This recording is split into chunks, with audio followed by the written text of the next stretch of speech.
Bienvenidas y bienvenidos a la sesión número 3 de este curso en línea, Historia de la Edad Media.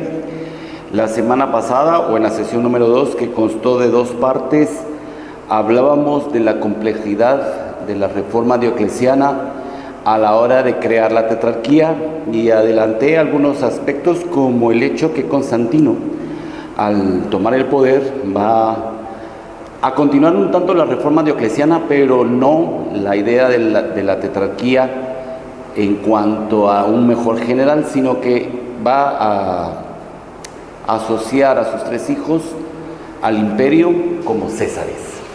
Y como lo explicaba también, Constantino va a dividir el imperio en 3 y al final nuevamente el imperio va a quedar reunido en la figura de uno de sus hijos.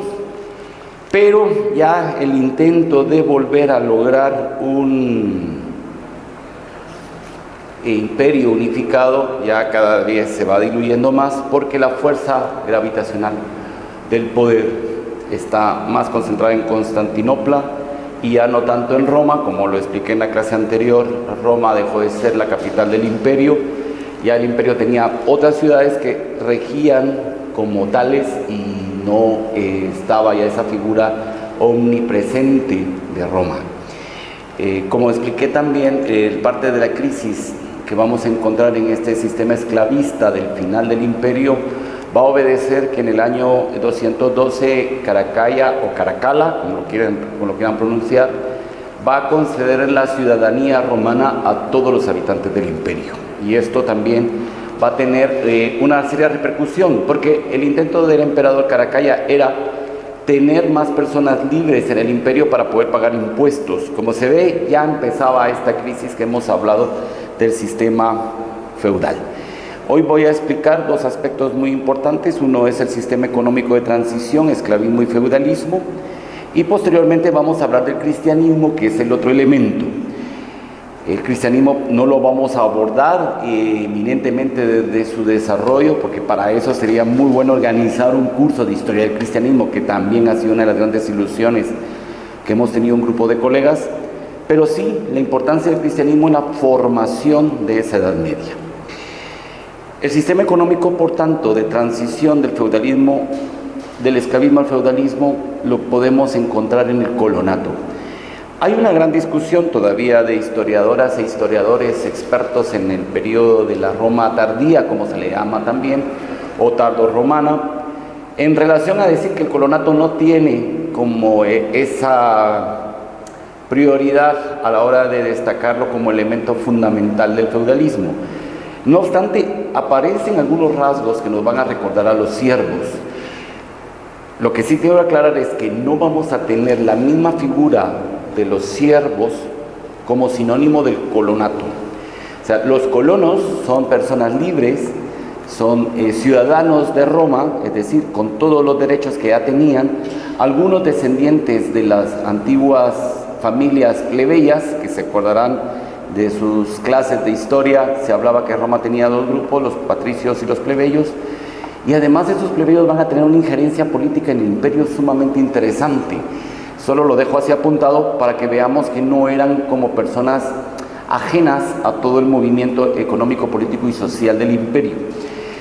Pero a medida que se va derrumbando el sistema esclavista, cuando, como decía la semana anterior, habían dejado ya de expandirse con el fin de poder tener más esclavos, hay que buscar otras formas de apropiarse de la renta, del dinero y de potencializar la economía. Varios factores, como les explicaba las veces anteriores. Los germanos amenazan las fronteras del imperio, el limes. Muchos van a entrar y van a salir del imperio con algunas batallas que se van a dar. La moneda deja de circular con la afluencia que se tenía. Ya hay también escasez de oro porque no hay esclavos en las minas. Y por tanto vamos a encontrar la necesidad de abandonar las urbes, sobre todo en la parte occidental, y se van a ir, digamos, a vivir a sus propiedades los grandes terratenientes, y necesitan de mano de obra para poderla producir. Esa mano de obra son los colonos. Son agricultores libres del imperio, que se van a adscribir a la tierra de un señor, de un terrateniente, con el fin primero de subsistir y posteriormente para que les dé protección. Si vivían en aldeas eran más susceptibles de poder ser arrasados por las fuerzas de los germanos que incursionaban en el imperio, pero si estaban agrupados alrededor de una propiedad de un señor que va a contar con un ejército particular, porque ese es otro fenómeno que vamos a empezar a ver. Estos señores, porque el Estado está más preocupado por la protección del limes, de la frontera, la protección interna muchas veces la veremos que está a cargo de estos señores que deben de proteger sus propiedades, y por eso es que veremos a estas familias de campesinas y campesinos adscribirse a esas tierras. Por otro lado, también que tendremos colonos conformados por los grupos germánicos, que empujados sobre todo por la fuerza de los hunos, que va a ser otra de las incursiones interesantes que van a modificar toda la estructura económica y social que dará paso a la Edad Media, van a entrar a los límites del imperio, van a estar dentro del imperio en calidad también de colonos, pero que conforman lo que se va a conocer pueblos federados. Son federati, están asociados al imperio, y que estos pueblos federados, estos grupos federados, van a conformar como una especie de tapones para evitar las oleadas de los que están tratando de romper el limes. Como lo explicaba también la semana pasada, muchos de ellos van a conformar el ejército. Por tanto, veremos ejército del imperio conformado por germanos e invasores germanos enfrentándose entre sí. Esto seguirá siendo desarrollado en otros temas y por tanto solo quería dejarlo como un elemento que nos tenemos que tomar en cuenta a la hora de entender ese proceso del sistema feudal. El otro elemento, como lo explicaba, de la Edad Media, o los pilares y sus fundamentos, es el cristianismo. Bien, no quiero tampoco abusar en cuanto a una explicación minuciosa de cuáles son sus orígenes.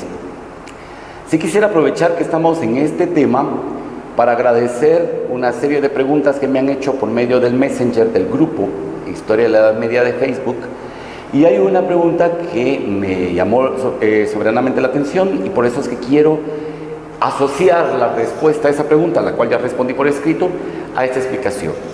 Cuando hablábamos de que el cristianismo va a adoptar la mentalidad helenista, que es universal, quiero que quede claro que se refiere a la idea de una religión que abarca a todos y a todas las que conforman el imperio como religión, no como un concepto que tolera todas las ideas, porque de hecho el imperio, aunque era muy tolerante, ponía un requisito: que se tuviese que rendir culto a Roma. Quien no rindiera culto a Roma, pues sufría las consecuencias, aún con esa tolerancia que existía hacia las otras creencias.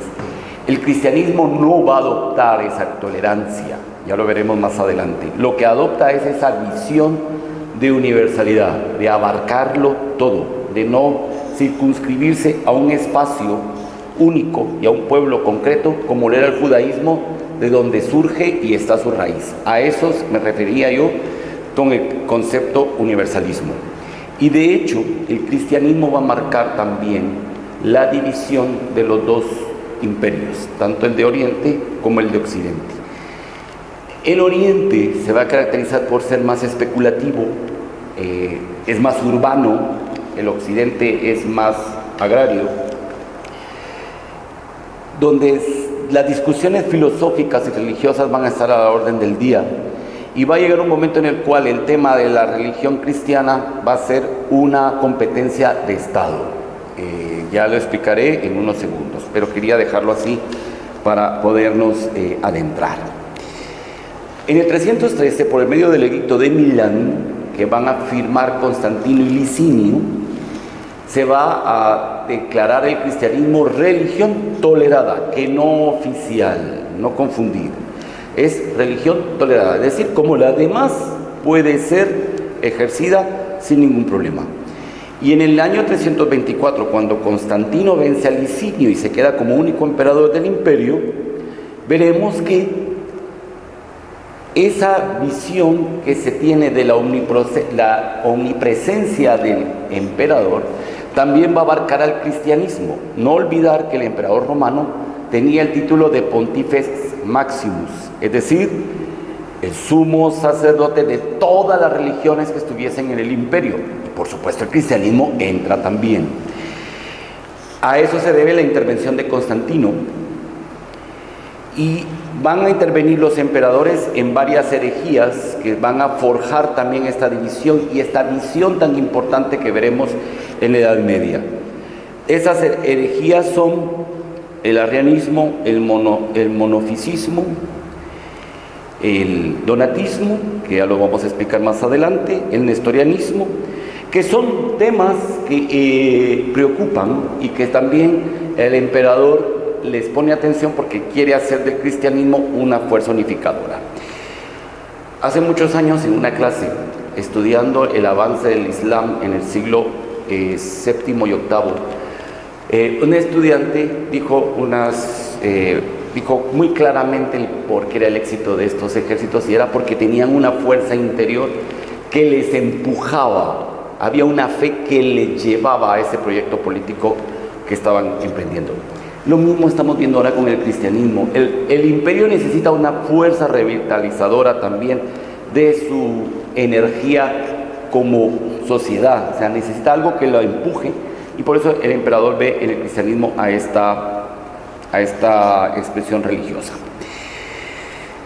Vamos a ver, las expresiones que vamos a encontrar cristianas son el arrianismo, como ya expliqué antes, que es una especie de monoteísmo absoluto, solo un Dios. Jesús había sido un hombre extraordinario, como lo expliqué en su momento, pero no era Dios. O sea, él había sido como un transmisor de una idea que Dios le había dado y que había muerto por esa idea, pero en ningún momento ejerce una función salvífica en su acción.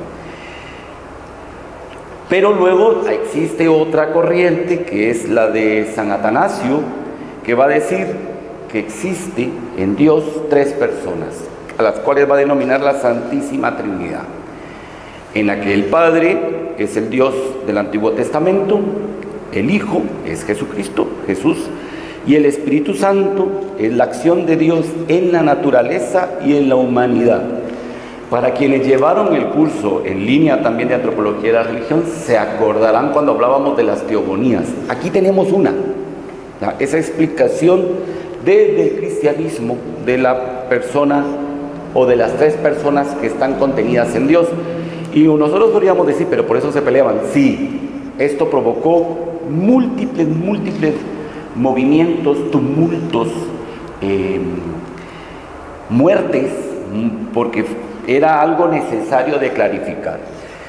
Y van a tratar de calmarse las aguas con el Concilio de Nicea del 325, por el cual se establece el dogma de la Santísima Trinidad, o el misterio, perdón, no es dogma, es un misterio, el misterio de la Santísima Trinidad. La diferencia entre uno y el otro, pues ya lo puedan indagar ustedes, o bien me preguntan y yo se los explico en Messenger, que es donde se va a acuñar la profesión de fe, o sea, el credo que se reza en las misas católicas los domingos. Y es esta postura de la de Atanasio la que sigue vigente en la Iglesia Católica Latina. El mundo latino, el mundo occidental, va a aceptar esta idea de Atanasio, el mundo oriental no. Y ahí es donde empieza a darse ese quiebre que nos va a llevar a las dos formas distintas de expresión en la Edad Media del Oriente y el Occidente. Ahora hay un dato que quisiera aportar.